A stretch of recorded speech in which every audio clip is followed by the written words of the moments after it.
반갑습니다. 시간이 벌써 10시네요. 예. 우리가 지난 시간부터 화를 어떻게 다룰 것인가에 대한 얘기들을 좀 하고 있습니다. 그죠? 예. 그리고 이제 이 화를 다루는 이유가 내 감정의 주인이 되기 위함이기도 하고, 동시에 주인이 되어야 내 감정이나 내 생각, 우리 생각에 대해서는 이번에 얘기를 안 하는데, 그냥 감정의 주인이 되면은 내 감정 때문에 내 삶 자체가 불안정해지거나, 또 관계가 불안정해지거나, 또 감정으로 인해서 내 삶의 여러 가지 걸림돌들을 내가 만들어내거나 하는 일들을 참 많이 줄일 수가 있겠죠. 그죠? 그래서 감정 중에서도 힘이 센 감정, 그게 이제 사랑의 감정, 또 분노, 화의 감정이라고도 보통 얘기를 합니다. 그래서 내가 결혼한 상태인데도 불구하고 누군가와 사랑에 빠지면은 가정을 버릴 수 있는 위험성이 생기잖아요. 그만큼 사랑도 힘이 센 감정이라는 의미고, 내가 쉽사리 통제가 잘 안 되는 그런 감정이고, 동시에 화도 그래요. 화가 조금 이제 강도가 높아지면은 내가 통제하기가 상당히 힘든 어려운 그런 감정 중에 하나가 또 화입니다.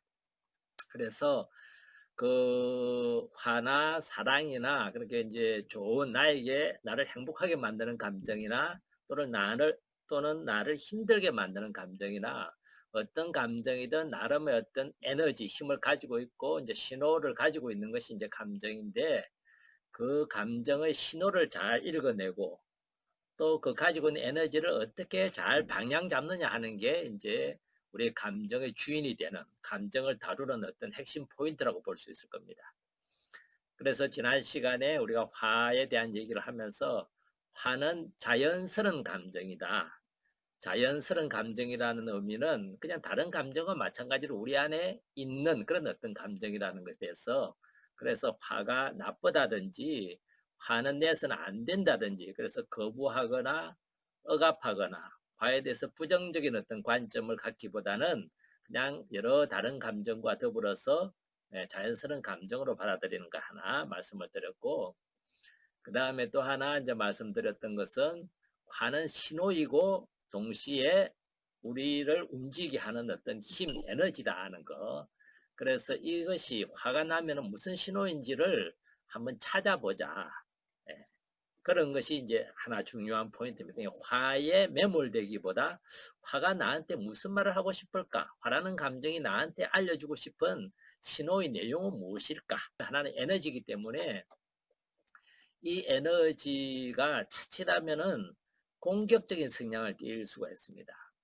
화는 우리 자신을 보호하고 지키는 그런 역할을 하기 때문에 힘이 필요해요.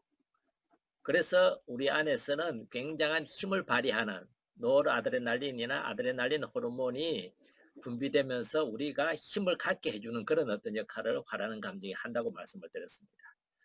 그런데 그런 어떤 힘을 가지고 나를 보호하는 데 있어서 도움을 받을 수 있는 원군이 하나 있어요. 뭐냐면 우리 안에는 우리를 보호하는 또 다른 어떤 군대가 있는데, 그걸 우리는 일반적으로 심리학에서는 방어기제라는 말을 씁니다. 아마 들어보셨을 거예요.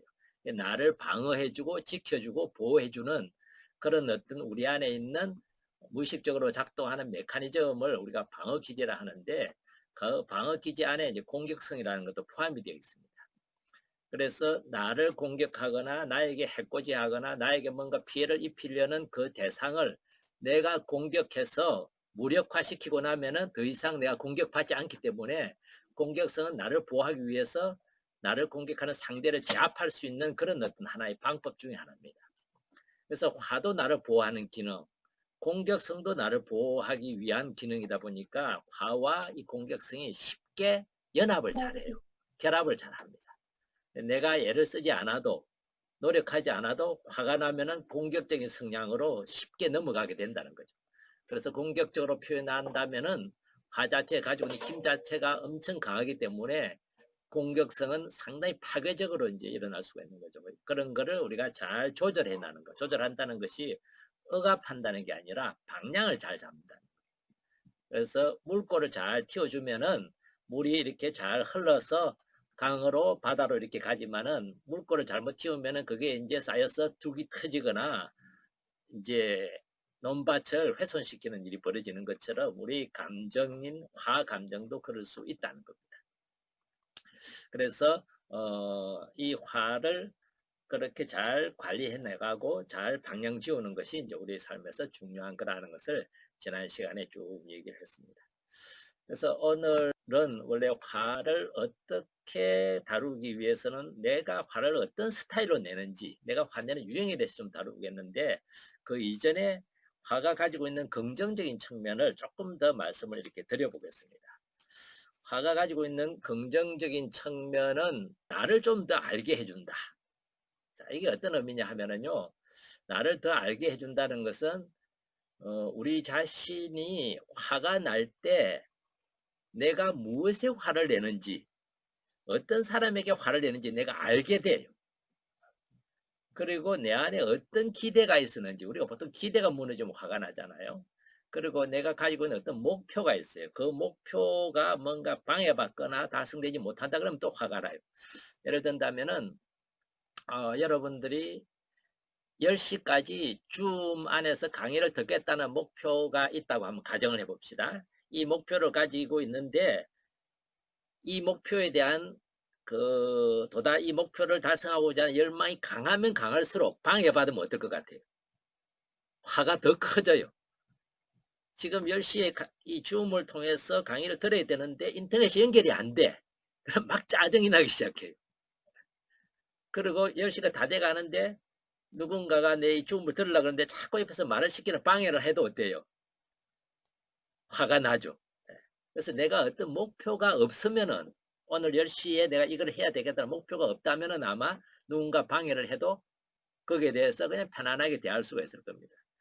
그래서 화가 날 때 내가 어떤 목표를 가지고 있었는지를 알게 해주는 그런 어떤 기능도 또 화가 가지고 있습니다.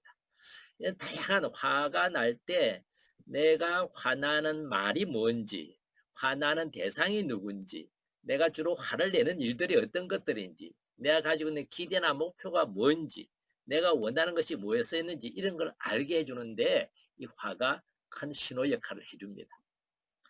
그 다음에 또 하나는 화가 우리에게 주는 긍정적인 것은 변화와 문제 해결의 동기가 돼요.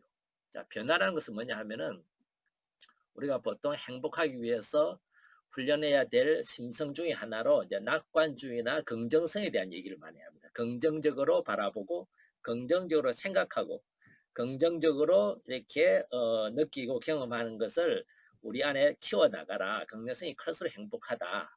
그런데 긍정성이 갖는 부작용이 하나 있어요. 뭐냐 하면은 모든 것이 긍정적이면 어떨 것 같아요? 변화나 발전이 없어요. 긍정적이 되고 나면은요, 바꿔야 될 이유가 없어요.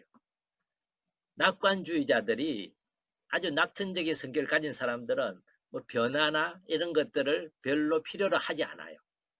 세상을 바꿔내는 사람들은 어떤 사람들일까요? 주로 불만 분자들입니다. 뭔가 바라보니까 불편하고 뭔가 힘들고 뭔가 마음에 안 드는 것을 가지고 있는 사람들은 어떻게 해요? 그런 마음에 안 드는 부분들, 뭔가 불만스러운 것들을 바꾸기 위해서 애를 써요. 그 바꾸기 위해서 애를 쓰게 만드는 그 밑바탕에 들어가 보면은 불만스럽다든지 뭔가 불평이 자꾸 생긴다든지 마음에 안 든다든지 이 밑바탕에는 자그마한 듯지만 화가 들어있습니다. 이 감정. 그래서 화가 있으면은 변화를 시도하게 돼요. 바꿔내려고 그럽니다. 자기를 바꾸거나 아니면 타인을 바꾸거나. 여러분은 어느 쪽으로 주로 많이 시도해요? 여러분 자신을 변화시키는 대로 가요? 자기 자신을 변화시키는 대로 갈 때는 우리가 대부분 그 화를 오기라고 불러요.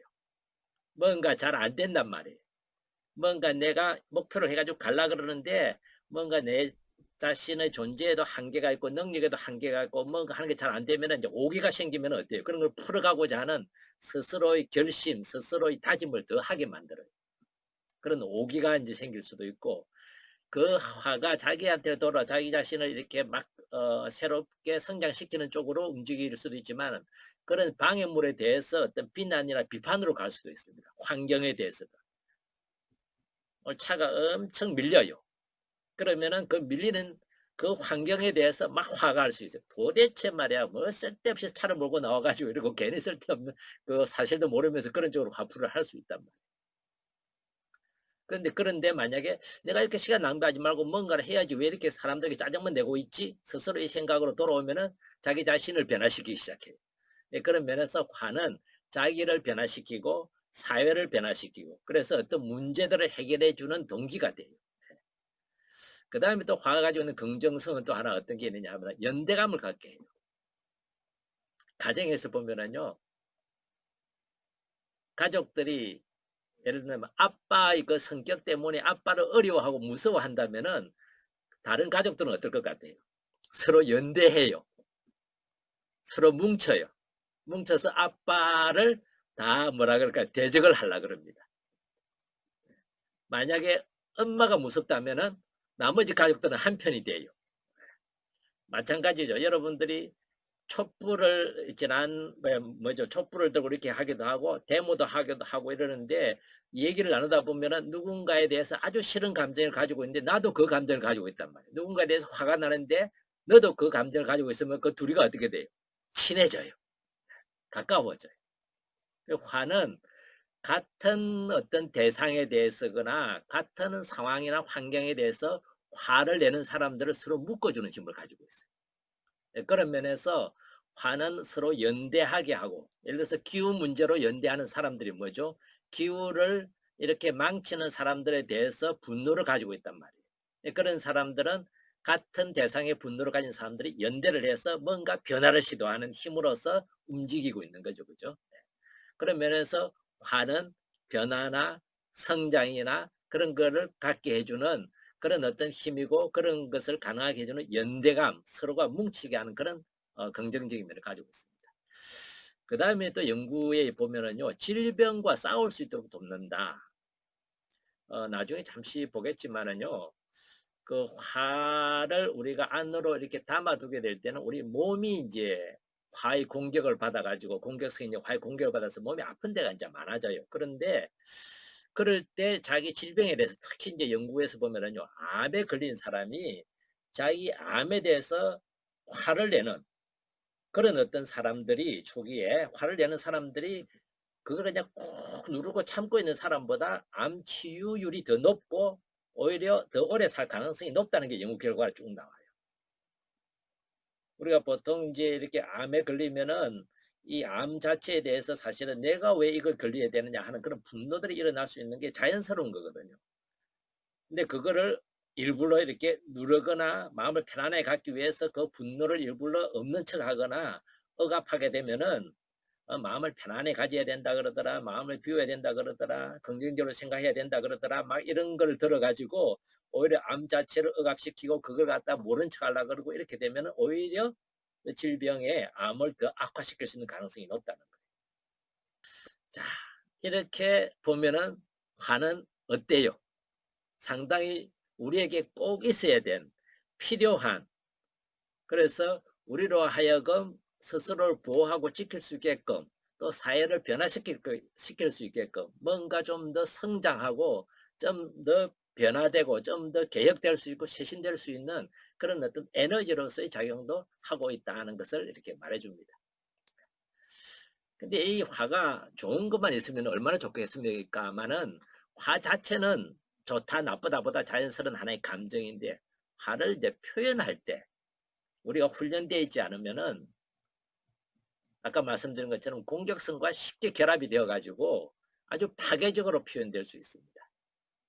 그래서 이렇게 잘못 표현될 수 있는 화들이 결국은 어떤 상황들이 되는지를 영상으로 한번 잠시 보겠습니다.